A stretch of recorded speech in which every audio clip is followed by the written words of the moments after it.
ឥឡូវយើងសន្តិវិធីគឺមានន័យថាយើងមិនទៅវាយគេតែប៉ុណ្ណឹងទេ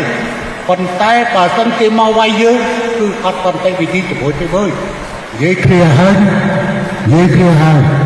ហើយរថក្រោយនេះក៏សំបញ្ជារថក្រោយមិនបានស្មើ10% នៃរថក្រោយដែលកម្ពុជាមានសពថ្ងៃផងដូច្នេះវាតូចតាចណាស់អារឿងកបិចកបុកណាស់មិនគួរមកថាឲ្យបង្ហាញរថក្រោយមិនតំទៅដល់ណាឥឡូវគេមិនតំទៅយកទៅមុននឹងយករថក្រោយទៅច្បាំងគេយកទៅសាកល្បងសិនមិនតំទៅសាកល្បងផងអាខ្លះមិនតំជាប់កុកតនផងស្រាប់តែមានរបាយការណ៍តែរាយទៅតាមព្រំដែនកម្ពុជាអីបាត់ហើយវាឈួតហើយម៉ែអាណាទឹកគឺកប់ក៏ទោះបីជា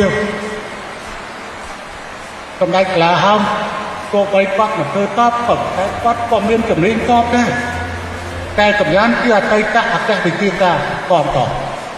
ចឹងទេសិទ្ធិមេតបអាណាដឹកបដល់ព្រាមឲ្យដឹកមកយកមកប្រកាន់ឯងយកមកធ្វើអី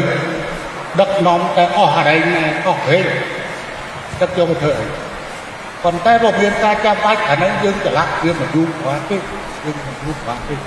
ប៉ុន្តែ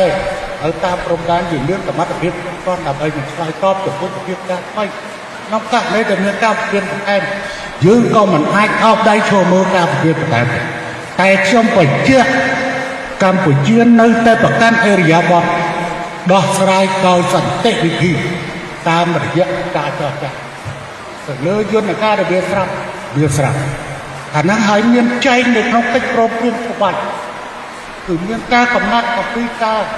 ត្រូវវាស់វែងព្រំដែនដីនេះឯងយកទៅដីខ្ញុំយកហ្នឹងនិយាយវាបានច្បាស់លើបញ្ហាកម្ពុជាគ្មានការគម្រាមកំហែង